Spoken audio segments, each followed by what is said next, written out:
ഞാൻ Robin Mathew. ഷെക്കേന world ടുഡേയിലേക്ക് ഏവർക്കും സ്വാഗതം. സിറിയ ഉൾപ്പെടെ 7 രാജ്യങ്ങളിലെ പൗരന്മാരെയും പലസ്തീൻ അതോറിറ്റിയുടെ പാസ്പോർട്ട് കൈവശമുള്ളവരെയും അമേരിക്കയിൽ പ്രവേശിക്കുന്നത് വിലക്കി പ്രസിഡന്റ് ഡൊണാൾഡ് ട്രംപ്. അമേരിക്കയെ ഭീഷണിപ്പെടുത്താൻ ഉദ്ദേശിക്കുന്ന വിദേശികളെ നിരോധിക്കാനാണ് ട്രംപിന്റെ നീക്കമെന്നാണ് വൈറ്റ് ഹൗസിന്റെ വിശദീകരണം. വിദേശികൾ അമേരിക്കയുടെ സംസ്കാരം, സർക്കാർ സ്ഥാപനങ്ങൾ അല്ലെങ്കിൽ സ്ഥാപക തത്വങ്ങൾ എന്നിവയെ ദുർബലപ്പെടുത്തുകയോ അസ്ഥിരപ്പെടുത്തുകയോ ചെയ്യുന്നത് തടയാൻ ട്രംപ് ആഗ്രഹിക്കുന്നതായും വൈറ്റ് ഹൗസ് വ്യക്തമാക്കുന്നു. സിറിയയിൽ 2 അമേരിക്കൻ സൈനികരും ഒരു സിവിലിയനും കൊല്ലപ്പെട്ടതിന് പിന്നാലെയാണ് ട്രംപിന്റെ നീക്കം. ആഫ്രിക്കയിലെ ഏറ്റവും ദരിദ്ര രാജ്യങ്ങളായ ബുർക്കിന ഫാസോ, മാലി, നൈജർ, സിയറ ലിയോൺ, ദക്ഷിണ സുഡാൻ എന്നിവിടങ്ങളിൽ നിന്നുള്ളവർക്കും തെക്ക് കിഴക്കൻ ഏഷ്യയിലെ ലാവോസിൽ നിന്നുള്ളവർക്കുമാണ് സിറിയയെ കൂടാതെ പ്രവേശന വിലക്ക് പുതിയതായി ഏർപ്പെടുത്തിയത്. നൈജീരിയ, കരീബിയൻ രാജ്യങ്ങൾ എന്നിവയുൾപ്പെടെ മറ്റ് ആഫ്രിക്കൻ രാജ്യങ്ങളിലെ പൗരന്മാർക്ക് ട്രംപ് ഭാഗിക യാത്രാ നിയന്ത്രണങ്ങൾ ഏർപ്പെടുത്തുന്നുണ്ടെന്നാണ് വൈറ്റ് ഹൗസ് വ്യക്തമാക്കുന്നത്. സൊമാലിയക്കാരുടെ അമേരിക്കൻ പ്രവേശനം ട്രംപ് ഇതിനോടകം നിരോധിച്ചിരുന്നു. Afghanistan, Chad, Republic of Congo, Equatorial Guinea, Eritrea, Haiti, Iran, Libya, Myanmar, Sudan, Yemen എന്നിവയാണ് യുഎസിൽ പൂർണ്ണ യാത്രാ നിരോധനം നേരിടുന്ന മറ്റ് രാജ്യങ്ങൾ. Angola, Antigua and Barbuda, Benin, Dominica, Gabon, Gambia, Ivory Coast, Malawi, Mauritania, Senegal, Tanzania, Tonga, Zambia, Zimbabwe എന്നീ രാജ്യങ്ങൾക്ക് ഭാഗിക നിയന്ത്രണമാണ് ഏർപ്പെടുത്തിയിട്ടുള്ളത്. ലഹരി മരുന്ന് കടത്ത് ആരോപിച്ച് പസഫിക് സമുദ്രത്തിൽ അമേരിക്കൻ സൈന്യം 3 ബോട്ടുകൾ ആക്രമിച്ചു. അമേരിക്കൻ പ്രതിരോധ സെക്രട്ടറി പീറ്റ് ഹെഗ്സത്തിന്റെ നിർദ്ദേശത്തെ തുടർന്നാണ് ആക്രമണം നടത്തിയത് എന്നും 8 പേർ കൊല്ലപ്പെട്ടതായും അമേരിക്കൻ സദേൺ കമാൻഡ് വ്യക്തമാക്കി. ലഹരിമരുന്ന് കടത്ത് സംഘങ്ങൾക്കെതിരെ സെപ്റ്റംബർ 2 ആരംഭിച്ച പ്രവർത്തനങ്ങളുടെ തുടർച്ചയാണെന്നും നടപടി തുടരുമെന്നും ട്രംപ് ഭരണകൂടം വ്യക്തമാക്കി. ലഹരിമരുന്ന് കടത്ത് ആരോപിച്ച് വെനസ്വേലയ്ക്കെതിരെ അമേരിക്ക നടപടി കടുപ്പിച്ചിരിക്കുകയാണ്. കരീബിയൻ കടലിലേക്ക് ആയിരക്കണക്കിന് സൈനികരെയും വിമാനവാഹിനി കപ്പൽ വ്യൂഹത്തെയും അയച്ചതും വെനസ്വേല പ്രസിഡന്റ് നിക്കോളാസ് മഡുറോയ്ക്കെതിരെ ആവർത്തിച്ചുള്ള ഭീഷണികളും ഇതിന്റെ ഭാഗമാണെന്നാണ് വിലയിരുത്തുന്നത്. BBC-യോട് 90,940 കോടി രൂപ നഷ്ടപരിഹാരം ആവശ്യപ്പെട്ട് അമേരിക്കൻ പ്രസിഡന്റ് ഡൊണാൾഡ് ട്രംപ് ഫ്ലോറിഡയിലെ കോടതിയെ സമീപിച്ചു. 2021 ജനുവരി 6 ട്രംപ് നടത്തിയ പ്രസംഗത്തിലെ 2 ഭാഗങ്ങൾ തെറ്റിദ്ധരിപ്പിക്കും വിധം എഡിറ്റ് ചെയ്ത് ഡോക്യുമെന്ററിയിൽ ചേർത്തെന്ന് വ്യക്തമായതിനെ തുടർന്നാണ് നടപടി. ട്രംപ് കലാപത്തിന് ആഹ്വാനം ചെയ്യുന്ന രീതിയിലാണ് ഇത് പുറത്തു വന്നത്. BBC ചെയ്തത് തനിക്ക് അപകീർത്തികരമാണ് എന്നും 2024 പ്രസിഡന്റ് തെരഞ്ഞെടുപ്പിനെ സ്വാധീനിക്കുകയായിരുന്നു ബ്രിട്ടീഷ് മാധ്യമത്തിന്റെ ലക്ഷ്യമെന്നും ട്രംപ് പറയുന്നു. അപകീർത്തി വരുത്തിയതിനും മാധ്യമ മര്യാദ പാലിക്കാത്തതിനും $500 കോടി വീതം നഷ്ടപരിഹാരം വേണമെന്നാണ് ആവശ്യം.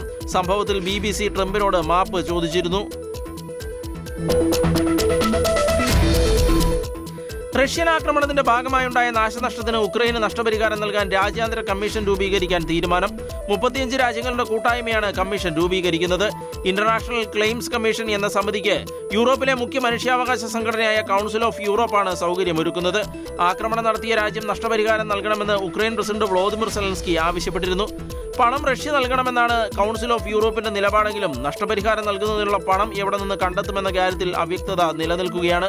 യൂറോപ്യൻ രാജ്യങ്ങൾ മരവിപ്പിച്ച റഷ്യയുടെ നിക്ഷേപത്തിന്റെ ഒരു പങ്ക് നഷ്ടപരിഹാരത്തിന് വകയിരുത്താമെന്ന് യോഗത്തിൽ നിർദ്ദേശമുയർന്നു. 2022 ഫെബ്രുവരിയിൽ ആരംഭിച്ച യുദ്ധത്തിൽ കനത്ത നാശമാണ് ഉക്രൈനിൽ സംഭവിച്ചിട്ടുള്ളത്. യുദ്ധം രൂക്ഷമായി തുടരുന്നതിനിടെ സംഘർഷം അവസാനിപ്പിക്കാൻ ആദ്യം വെടിനിർത്തൽ പ്രഖ്യാപിക്കേണ്ടത് കംബോഡിയയാണെന്ന് തായ്ലൻഡ്.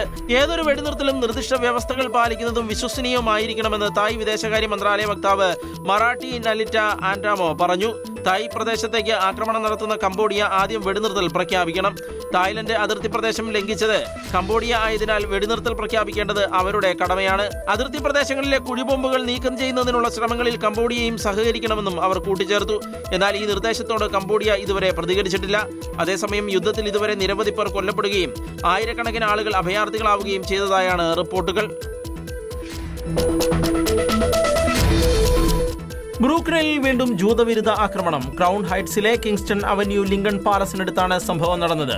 35 വയസ്സ് പ്രായം വരുന്ന യഹൂദനെ നെഞ്ചിൽ കുത്തി പരിക്കേൽപ്പിക്കുകയാണ് ചെയ്തത്. ജൂതവിരുദ്ധ പരാമർശങ്ങൾ നടത്തുകയും പിന്നീട് അക്രമി കുത്തി പരിക്കേൽപ്പിക്കുകയുമായിരുന്നു. സംഭവത്തിൽ ന്യൂയോർക്ക് പോലീസ് കേസെടുത്തു. യഹൂദ സമൂഹത്തിനെതിരെ വളരെ മോശം പരാമർശം നടത്തുകയും ലോകം മുഴുവനും നടമാടുന്ന യഹൂദ വംശീയ ആക്രമണം ന്യായീകരിക്കാവുന്നതാണ് എന്നുമായിരുന്നു അക്രമി ആദ്യം പറഞ്ഞത്. വാക്കുതർക്കത്തിന് ശേഷം പ്രതി ഓടിപ്പോകാൻ ശ്രമിക്കുകയും ധാർമ്മിക രോഷം പൂണ്ട യഹൂദൻ പിന്തുടരുകയും ഒരു ബ്ലോക്കിൽ വെച്ച് യഹൂദനെ കീഴ്പ്പെടുത്തി നെഞ്ചിൽ കുത്തി പരിക്കേൽപ്പിക്കുകയുമായിരുന്നു. അക്രമിയെ കണ്ടെത്താൻ പോലീസ് ലുക്കൌട്ട് നോട്ടീസ് ഇറക്കിയിട്ടുണ്ട്. പരിക്കേറ്റയാളെ കിങ് കൗണ്ടി ഹോസ്പിറ്റലിൽ പ്രവേശിപ്പിച്ചു. നൈജീരിയൻ സൈനിക കേന്ദ്രത്തിൽ ചാവേർ ആക്രമണത്തിൽ കുറഞ്ഞത് 5 സൈനികർ കൊല്ലപ്പെട്ടതായി നൈജീരിയൻ പ്രതിരോധ വൃത്തങ്ങൾ വ്യക്തമാക്കി. വളരെ കാലമായി വിവിധ ആക്രമണങ്ങൾ നിലനിൽക്കുന്ന പ്രദേശമായ ബോർണോ സംസ്ഥാനത്താണ് സംഭവം നടന്നത്. പുൽക്ക പട്ടണത്തിനടുത്തുള്ള ഫിൽഖിയിലെ സൈനിക കേന്ദ്രത്തിലാണ് ചാവേർ ആക്രമണമുണ്ടായത്. മാസങ്ങളായി തുടർച്ചയായ തീവ്രവാദ ആക്രമണങ്ങളിൽ വലയുന്ന നൈജീരിയയിൽ നിന്നും ഏറ്റവും ഒടുവിൽ വന്ന ആക്രമണ വാർത്തയാണ് സൈനിക കേന്ദ്രത്തിലുണ്ടായ ചാവേർ ആക്രമണം. നൈജീരിയയിലെ ക്രിസ്ത്യൻ വംശഗതിക്ക് അറുതി വരുത്തിയില്ലെങ്കിൽ സൈനിക നടപടി നേരിടേണ്ടി വരുമെന്ന് American president Donald Trump Nigerian ഭരണകൂടത്തിന് മുന്നറിയിപ്പ് നൽകിയതിനു ശേഷം നൈജീരിയ തീവ്രവാദ ഗ്രൂപ്പുകൾക്ക് നേരെ പ്രതിരോധം ശക്തമാക്കാനുള്ള നടപടികൾ സ്വീകരിച്ചിരുന്നുവെന്ന വാർത്തകൾ വന്നിരുന്നു. ആ സാഹചര്യത്തിലാണ് സൈനിക കേന്ദ്രത്തിൽ ഇപ്പോൾ ആക്രമണം ഉണ്ടായിരിക്കുന്നത്.